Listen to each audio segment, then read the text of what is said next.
अगला टॉपिक जो हम करने जा रहे हैं वो है इंडियन लॉजिक। इंडियन लॉजिक से हर बार यूजीसी नेट में 1 से 2 सवाल आते ही आते हैं, तो आप ये टॉपिक मिस ना करें, इसको ज़रूर पढ़ के जाएं। आज हम वीडियो में इसी के बारे थोड़ा सा नॉलेज गैदर करेंगे जो कि यूजीसी नेट के एग्ज़ाम के लिए सफिशिएंट होगा।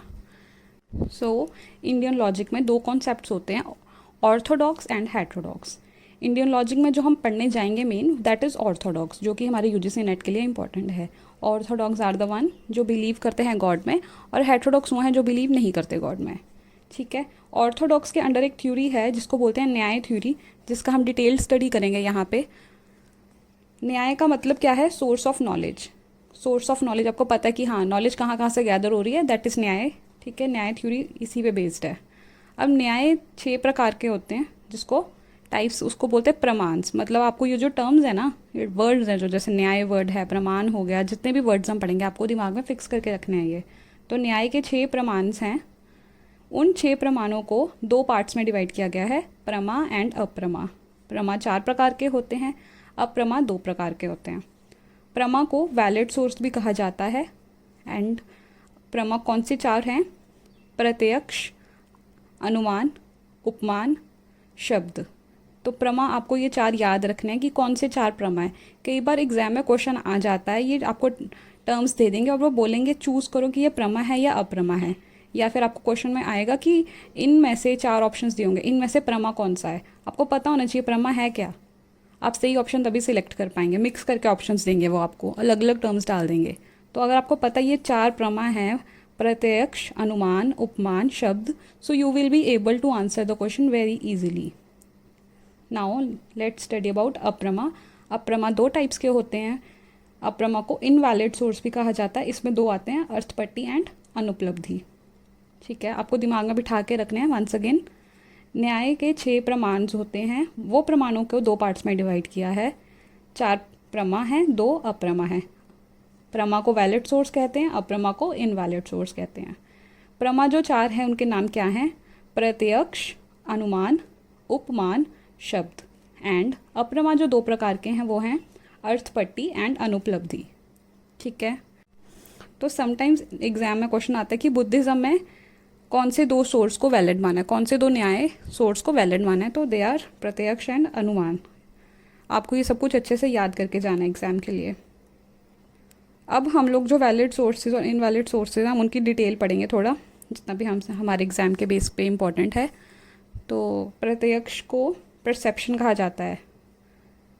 प्रत्यक्ष को परसेप्शन कहा जाता है। It is the knowledge that is gained from 5 senses. हमारी 5 सेंसेस तो मालूम होंगे आपको, आइज़, ईयर, नोज, स्किन, टंग। इनसे जौन सी भी नॉलेज हमें गैदर मिलती है उसको हम प्रत्यक्ष के अंडर रखते हैं।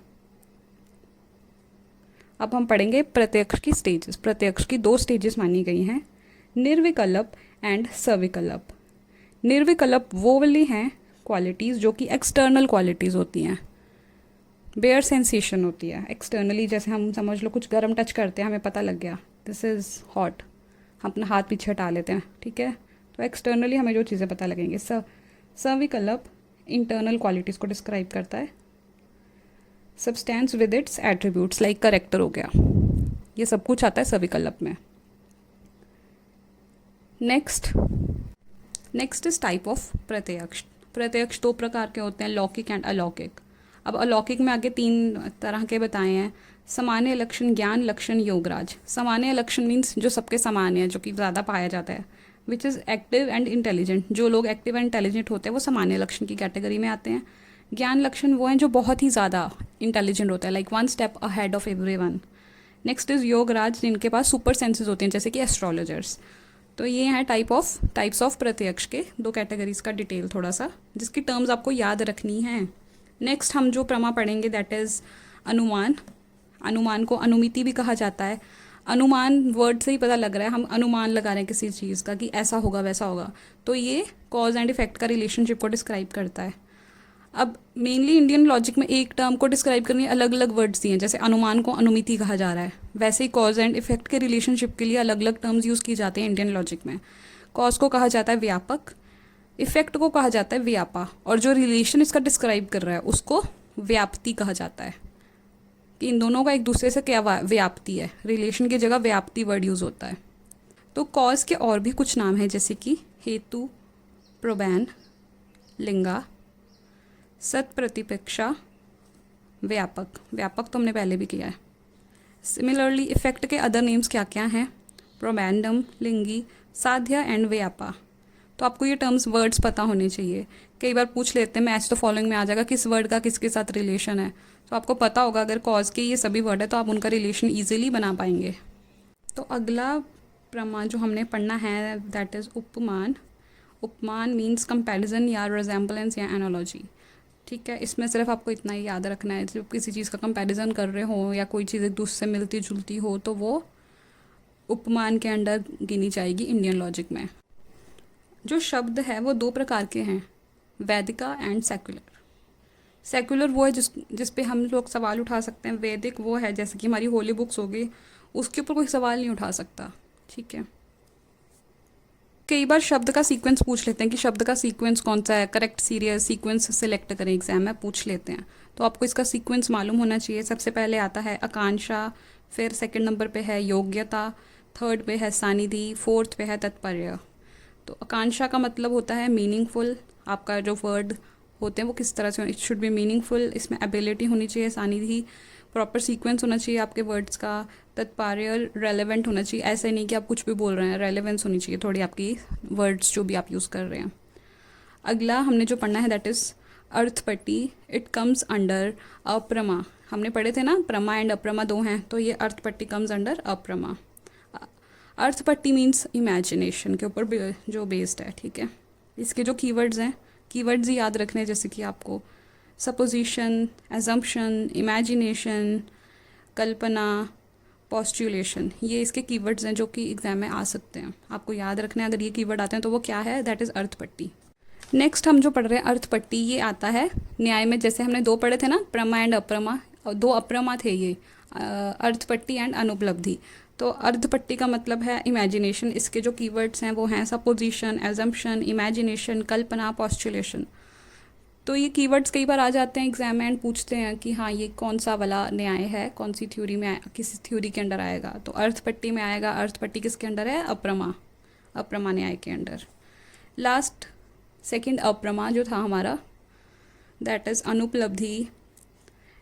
इट मीन्स कहीं से भी कोई नई नॉलेज को गैदर करना। सीक्वेंस ऑफ न्याय थ्योरी सीक्वेंस आना चाहिए आपको। पहले नंबर पे आता है प्रतिजिना, सेकंड हेतु, थर्ड उदाहरण, फोर्थ उपन्याय एंड फिफ्थ निगमान।